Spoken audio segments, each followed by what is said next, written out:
Karena kita hidup di lingkungan yang patriarkis dan kapitalistik, di mana sulit sekali buat seorang perempuan untuk mendapatkan support system yang baik dan mumpuni dan menyadari bahwa hal-hal yang dia lakukan dan keputusan-keputusan dia sebagai perempuan seperti menikah dan punya anak tidak lantas mestinya berpengaruh terhadap keinginan dia menjadi seorang seniman, pekerja seni atau aktivis gitu. Yang sekarang terjadi adalah kan kalau misalnya dia seniman perempuan terus dia memutuskan menikah dan punya anak, dia harus berhenti dulu karir kesenimanannya, harus tunggu dulu sampai anaknya besar mungkin baru bisa nerusin lagi kekaryaannya. Itu karena dia biasa mengurus semuanya sendiri gitu, misalnya tidak mempunyai support system yang mengerti bahwa kalau dia tetap bisa mau berkarya setiap hari, mungkin sebenarnya bisa kalau dia memiliki support system yang baik. Jadi dia mengurus anaknya juga, mengurus suaminya mungkin dan rumahnya, tapi dia juga tetap bisa berkarya gitu.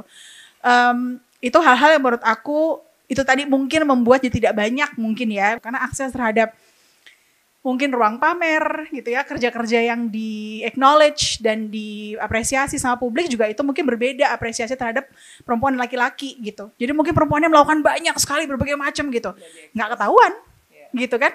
Tapi sebenarnya laki-laki misalnya melakukan ini, wah semua orang langsung tahu gitu. Itu juga berpengaruh dong artinya. Bisa jadi sama banyak gitu sebenarnya, tapi terus eksistensi dan presence dan juga pengetahuan orang mengenai kerja-kerja mereka mungkin yang berbeda gitu sih ya kalau menurut aku.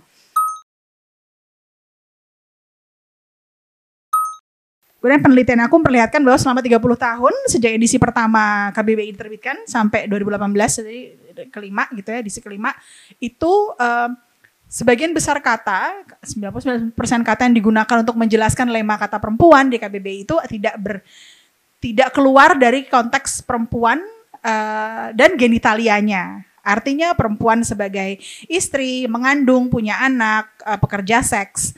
Yang mana menurut aku 30 tahun KBBI diperbaharui setiap 5 tahun.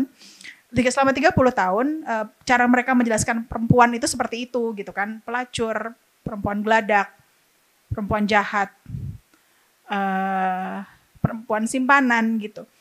Terus waktu itu menurut aku kenapa gini ya gitu. Sesederhana sebenarnya ini kenapa begini. Lalu aku mempresentasikan temuan itu di pameran gitu ya, di pameran itu yang kemudian saat yang sama publik jadi aware kan, oh ternyata gue nggak pernah tahu loh Kak, ternyata di kamus di KBBI itu kata perempuan tuh dijelasinnya kayak gitu, kok gitu ya Kak gitu kan. Jujur sama sekali tidak menyangka juga, bahkan akhirnya ada perubahan gitu ya di dalam lema kata perempuan, walaupun hanya baru terjadi di versi online ya, cetaknya belum, sampai sekarang cetaknya belum, masih sama gitu sih. Karena mungkin itu tadi kan, kita ada beberapa kesulitan untuk mengartikulasikan hal-hal yang mungkin kita tidak terbiasa bicara secara terbuka, secara verbal gitu kan. Tapi mungkin kalau bikin karya seni, karena kolase, mungkin aku ngelihatnya ada dua. Jadi pertama, kalau kita bikin karya, orang kan bisa memaknai karya kita macam-macam dong, tanpa harus tahu sebenarnya kita mau ngomong apa. Jadi kita bisa ada bersembunyi di balik karya itu satu. Kedua, seringkali kita pengen mengeluarkan apa di dalam kita, tapi nggak mau terlalu terus terang banget, supaya tidak menerima kemudian tanggapan yang kita mungkin nggak siap. Karena mungkin nggak segampang itu ya, bicara mengenai topik-topik yang rentan, misalnya beresiko terhadap mereka yang beropini mengenainya. Aku mau cerita salah satu karya yang aku bikin, ini karya untuk Indonesian Corruption Watch, ICW, dalam rangka Hari Kartini. Kami percaya bahwa perempuan yang berdaya itu mereka menjadi sulit untuk dimanipulasi dan diobjektifikasi gitu. Karena dari beberapa hal-hal di-share sama ICW, perempuan itu rentan sekali dalam kasus korupsi. Termasuk dilihat sebagai alasan atau pelaku. Harapannya kita kemudian tidak mudah dimanipulasi dan mau terlibat dalam sebuah aksi korupsi. Basically secara sederhana itu.